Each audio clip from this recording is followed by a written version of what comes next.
Alô, Psi! Hoje estamos aqui para falar de um livro, O Muro no Meio do Livro e os modos de enfrentamento dos transtornos de personalidade. Fica aí comigo e confere.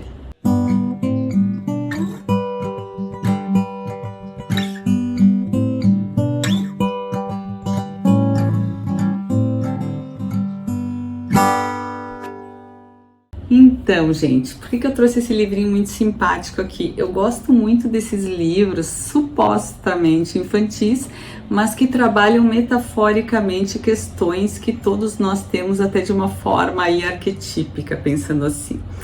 Então vamos pensar nos modos de enfrentamento e o que eles podem ter a ver com este muro. Quando a gente fala de modos de enfrentamento, são estratégias que a pessoa aprende a utilizar desde a infância e que acabam funcionando e depois ela tem dificuldade de abrir mão dessas estratégias, mesmo que essas estratégias acabem muitas vezes privando essa pessoa de ter aquelas necessidades básicas que são necessárias para o bem-estar, para a saúde da pessoa atendidas.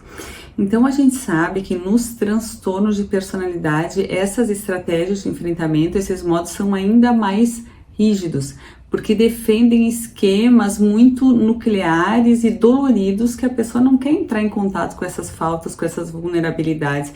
Vamos pensar num narcisista aí, muitas vezes tem uma privação muito forte, uma defectividade muito forte ali encoberta com aquele modo de enfrentamento onde ele é todo poderoso, aquele pavão. Aí, quando ele começa a realmente se relacionar com alguém, pode ser que nesse momento aquilo comece a aparecer, isso é natural, justamente aparece para que isso vá se curando. Mas quando o sistema fareja, isso muitas vezes é inconsciente, essa dor esquemática, o que o sistema vai fazer? Ele vai tentar se proteger, e aí vem as estratégias. Então pode ir para um modo enganador, manipulador, e tentar manipular a situação para sair dali, pode ficar mais evitativo, evitar os relacionamentos para não entrar em contato com essa intimidade que a intimidade acaba revelando aí, não tem como não fazer isso, quanto mais profunda a relação, mais perto dessas dores esquemáticas ela vai ficando. Então eu trouxe aqui o livro para vocês verem aqui nessa página, né, que o soldadinho, né, ele fica do ladinho dele do muro porque ele acredita que é seguro.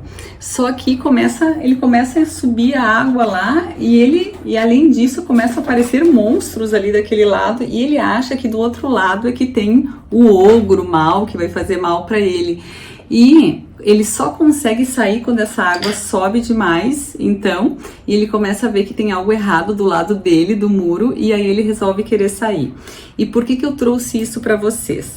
Porque, na verdade, nós terapeutas, muitas vezes, somos um pouco pretensiosos, assim, principalmente nos transtornos de personalidade, em querer retirar esse muro ou retirar aquela criança vulnerável de trás desse muro. E a gente acredita que a gente pode. Só que existe uma questão sobre isso que a gente muitas vezes ignora, que esse muro é como se fosse um forte. E a gente tem que pensar assim, é como se fosse um forte onde a pessoa está lá dentro se protegendo. E a única maneira de derrubar esse muro é pelo lado de dentro. Então, se a outra pessoa não está disposta a enfrentar essa dor, de destruir esse muro pelo lado de dentro, não tem como o terapeuta fazer esse caminho para ela.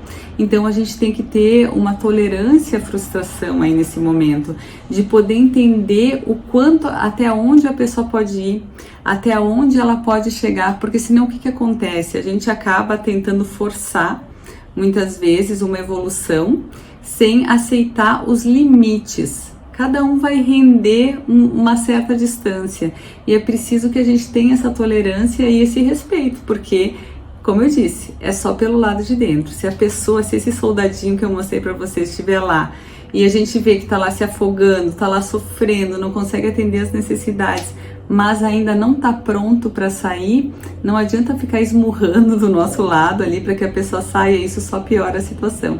Então, queridos colegas, a minha dica é que a gente entenda, né, esses modos de enfrentamento, entenda as necessidades e faça uma boa anamnese para saber quando se trata de transtorno de personalidade, para que a gente possa ser humilde aí no momento de trabalhar e não ter a pretensão também de forçar que a pessoa vá além do que ela pode, tá certo?